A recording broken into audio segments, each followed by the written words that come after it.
Welcome back. और हमारे साथ मौजूद हैं MNA Pakistan Peoples Party Nabeel Gabol साहब। उनको वेलकम करेंगे। अस्सलाम वालेकुम नबील कपूल साहब। जी वालेकुम सलाम। बहुत शुक्रिया नबील कपूल साहब, आपने हमारे प्रोग्राम के लिए वक्त निकाला। नबील कपूल साहब, जो बात हम आज करेंगे आपसे, आज कौमी असम्बली की जो ये कायमा कमेटी बराए दाखिला, इसका पहला इजलास हुआ और इसमें जो टॉपिक अंडर डिस्कशन था वो जर्मनी का जो वाकया हुआ है पाकिस्तानी सफारतकार के बाहर, उसके हवाले से ये था। आपने क्या मौक़िफ़ दिया इस वाकये को, आप किस नज़र से देख रहे हैं, ज़रा बताइएगा।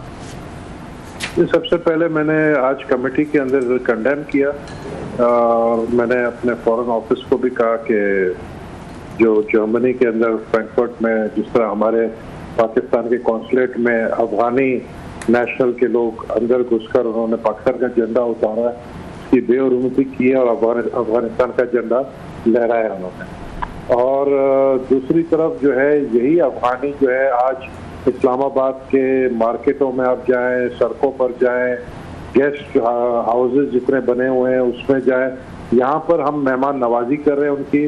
और जर्मन एम्बेसी की तरफ से इनको यहाँ पे ठहराया गया है इलीगल अनऑथराइज्ड जो गेस्ट हाउसेज है इस्लामाबाद के अंदर, जो कि तकरीबन मैंने इसके ऊपर इंक्वायरी की है 380 इलीगल अनऑथराइज्ड गेस्ट हाउसेज है इस्लामाबाद के अंदर। वहां पर 70% से 80% ऑक्यूपेंसी जो है वो अफगान नेशनल्स का है, जिसमें मैंने कमेटी की मीटिंग में कहा सेक्रेटरी इंटीरियर को और चेयरमैन सीबीए को कि इनकी आप इंक्वायरी करें और आईजी इस्लामाबाद को कि इनमें से लीगल कितने हैं और इलीगल कितने। क्योंकि जो मेरी इंफॉर्मेशन है कि अगर 4 फैमिलीज रह रहे हैं वहां पर जिनके पास पीओसी कार्ड है और अगर वो रेफ्यूजीज है तो उनके साथ 4 जो है इलीगल भी रह रहे हैं।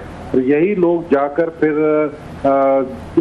बैरून मुल्क में जाकर अगर हमारे पाकिस्तान के झंडे की बेइज्जती करते हैं और दूसरी तरफ हम मेहमान नवाजी कर रहे हैं, इसको मैंने कंडेम किया है। और मैंने आईजी इस्लामाबाद को कहा कि एक ऑपरेशन करें गेस्ट हाउसेज के अंदर, जितने भी ये इलीगल इमिग्रेंट्स रह रहे हैं, अफगानी रह रहे हैं, इनके ऊपर इनकी छांटी करें, देखें कि कितने मैं समझता हूँ बड़ी तादाद में यहाँ पे अफगानी घूम रहे हैं इस्लामाबाद के शहर में। रेड जोन जैसे इलाके में गेस्ट हाउसेज भरे हुए हैं, जिसपे चेयरमैन सीडीए ने भी अपना मौक़िफ़ पेश किया और आईजी इस्लामाबाद ने भी अपना मौक़िफ़ पेश किया कि वो जल्द ऑपरेशन करेंगे इसके ऊपर। जी बहुत शुक्रिया नबील कपूल साहब, आपने हमें ज्वाइन किया। मैं भी वहाँ पे मौजूद था। आज बड़ी इंपॉर्टेंट और मैराथन किस्म की आपकी ये ब्रीफिंग थी। पहली कमेटी के आपका इजलास था और उसमें ये आपके एमएनएज़ और बहुत बड़ी तादाद में मेरा ख्याल 16-17 के करीब जो महकमे डिपार्टमेंट्स हैं उनके हेड्स आए हुए थे। सेक्रेटरी इंटीरियर थे, DGFI उसमें DGFI CDO चेयरमैन, या आईजी इस्लामाबाद और सारे ये FC के ब्रिगेडर्स वगैरह कमांडर सब वहाँ मौजूद थे। आपने और हनीफ अब्बासी साहब ने इस मसले पे एजिटेट किया और आपने खुद ही इसको रेज़ किया इस मसले को। आखिर क्या वजह है कि मतलब यहाँ पे हम उसमें आते हैं, अखवान्स आते हैं, रहते हैं, फिर इसको ट्रांजिट के तौर पर यूज़ करते हैं। वेयर इज़ द फ्लॉ कि वो फिर बाहर जाके क्यों हमारे ख़िलाफ़ हो जाते हैं? आप इसको कैसे देखते हैं एज ए पार्लियामेंटेरियंस कि वो जिस मुल्क में आते हैं अपने आप को सेफ फील करते हैं, यहाँ से आगे जाते हैं, वो बाहर जाके हमारे क्यों इतने खिलाफ हो जाते हैं? बल्कि किसी ने कहा भी, शायद आपने कहा कि क्रिकेट में देखें वहाँ पे भी बहुत ज़्यादा हमारे खिलाफ नारेबाजी और इस तरह की ज़बानों यूज़ करते हैं। So where is the problem? कि प्रॉब्लम हमारे साथ है कि हमने कोई अखवानों के साथ अच्छा नहीं किया, या हम समझते हैं वो हमारी मेहमान नवाजी का सलूक को अच्छा नहीं कर रहे? आपको क्या लगता है सर, को हमारा कसूर भी है कि हमने पूरे अफगानिस्तान को 30-40 साल तक जो इंटरवेंशन रही हमारी तरफ से? ये बिल्कुल हमारा कसूर है, बिल्कुल हमारी गवर्नमेंट का कसूर है कि हम 30-40 साल तक हमने इनको रेफ्यूजीज बना के रखा, हमने इनको आबाद किया यहाँ पर पाकिस्तान के अंदर। कराची भरा हुआ है मेरा इलाका, लियारी के इलाके में कितने अफगानी हैं, इसके अलावा सौराबकोट भरा हुआ है, बाकायदा अफगान कैंप है और क्राइम में भी इन्वॉल्व है। और सबसे देखे इम्पोर्टेंट बात ये है जो मुझे बहुत अफसोस होता है कि अफगानिस्तान की सरजमीन से हमारे इलाके पे जो है टेररिस्ट अटैक्स हो रहे हैं और हमारे फौजी जवान शहीद हो रहे हैं, वो लड़ रहे हैं हमारे लिए बॉर्डर्स पे, और अटैक जो है वहाँ से अफगानिस्तान के सरजमीन से बैठ के ये प्लान करते हैं और वहाँ से अटैक करते हैं। ये हमारी कमजोरी है कि हम अफगानिस्तान को स्ट्राइक बैक नहीं कर रहे हैं। ये जो ऑपरेशन की हम रजल फसाद की बात कर रहे थे इसीलिए कर रहे थे, जिसकी मुखालफत PTI के लोगों ने की, मेंबर्स ने की।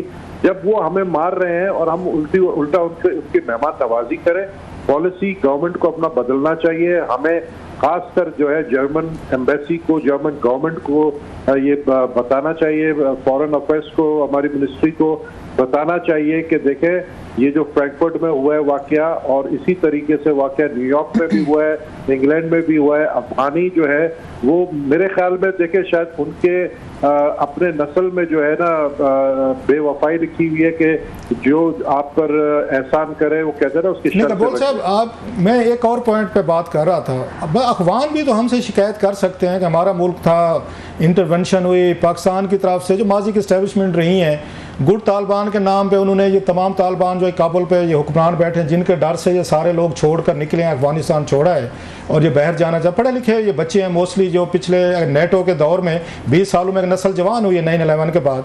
तो ये तो वहाँ पे अफगान तालिबान की वजह से, उनके डर की वजह से वहाँ से निकले हैं, फैमिलीज लेके, बच्चे ने लेके, और वो ये समझते हैं कि मौजूदा जो हुक्मरान है काबुल पर बैठे हैं, इनको सारी सपोर्ट पाकिस्तान की थी और इन्होंने हमें डिसलोकेट करवाया, इन्होंने वहाँ से इनकी पॉलिसीज़ की वजह से पाकिस्तान की हमें अपने घर छोड़ने पड़ गए सर। तो आप समझते नहीं कि उनके दिल में भी गुस्सा है, कावड़ है कि हमारे पाकिस्तान की पॉलिसी जो है वो तालिबान को सपोर्ट करते रहे in the name of good Taliban, के ये बड़े अच्छे हुक्मरान होंगे।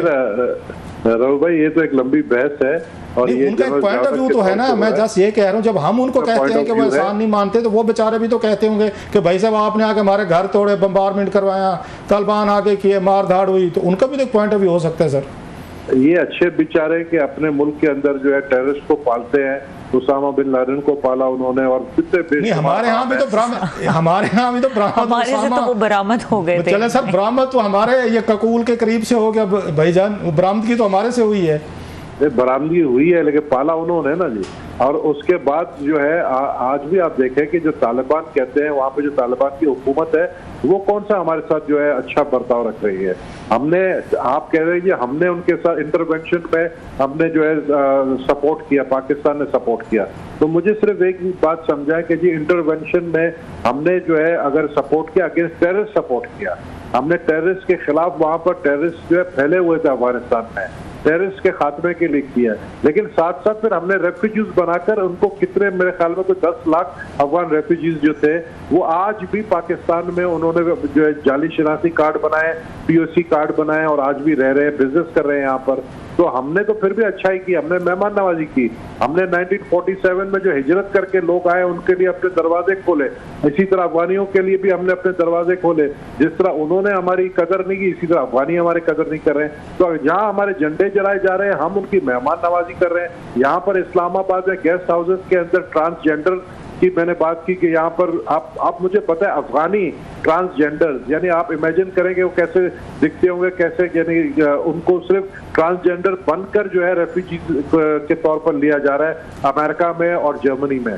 तो ये हमारे कोई हमदर्द तो नहीं है ना जी। तो हमें अपनी पॉलिसी बदलना चाहिए। वो भी तो इंसान है, अगर ट्रांसजेंडर पैदा किए, खुदा की मखलूक हैं, अगर उनको जर्मन या अमेरिकन बुला रहे हैं, और मुझे ये पता चला है कि ये तो जर्मन जो हैं या अमेरिकन जो हैं, जितने भी यहाँ पे अफगान ट्रांसलेट के तौर पर रह रहे हैं, तो इसकी फंडिंग जो है वो जर्मन एम्बेसी और जर्मन ये अमेरिकन कर रहे हैं। डॉलर भी तो आ रहे हैं, मार्केट इकॉनमी भी तो है, बिजनेस भी तो लोगों को मिल रहा है, नौकरियां मिल रही हैं थोड़ी सी। अब ये नहीं समझते कि इससे इन 2 सालों में इस्लामाबाद या ये शहर हैं, यहाँ पे इकॉनमी बेहतर हुई है, लोगों का बिजनेस भी बेहतर हो, डॉलर्स आए हैं सर, इसके अगेंस्ट वो डॉलर।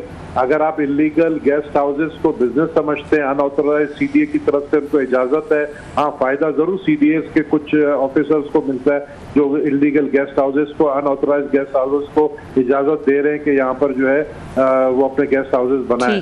तो मैं नहीं समझता इससे कोई फॉरेन जो है कोई फंडिंग हो रही है। लेकिन बहरहाल मैं अपनी गवर्नमेंट से यही कहूँगा कि इनकी मेहमान नवाजी छोड़ दें, और जो हमारे साथ सच्चे नहीं है, बाहर आप देखें पाकिस्तानियों के साथ कैसा बर्ताव है अफगानियों का। यानी आप देखें कि ये जो क्रिकेट मैच कोई देख लें, कितनी नफरत है इनके दिल में हमारे लिए, तो ये चीज नाकाबिले बर्दाश्त है। बहुत शुक्रिया sir ji, thank you very much. Nabeel Qabool साहब हमारे साथ मौजूद हैं, मैंने पाकिस्तान पीपल्स पार्टी, अपनी ओपिनियन हमारे साथ शेयर करते हैं। जो आज इजलास हुआ उसकी हमारे साथ जो डिटेल्स हैं वो शेयर कर रहे थे, और यहाँ पे वक्त हुआ ब्रेक का। ब्रेक के बाद हम बात करेंगे, क्लासेस साहब मौजूद थे, खैर आप आज के इस में भी मौजूद थे, ये जो इजलास की हम बात कर रहे हैं। एक और इजलास हुआ निजकारी कमेटी का, उसकी डिटेल्स हैं जो क्लासेस आपके पास मौजूद है, और जहाँ पर PIA की प्राइवेटाइजेशन प्राइवेटाइजेशन और पीआईए को क्यों प्राइवेट करना चाहिए, इस हवाले से बातचीत हुई। क्लास साहब से पूछेंगे कि क्या डिटेल्स रही इस इजलास की। इस ब्रेक के बाद हमारे साथ रहिए।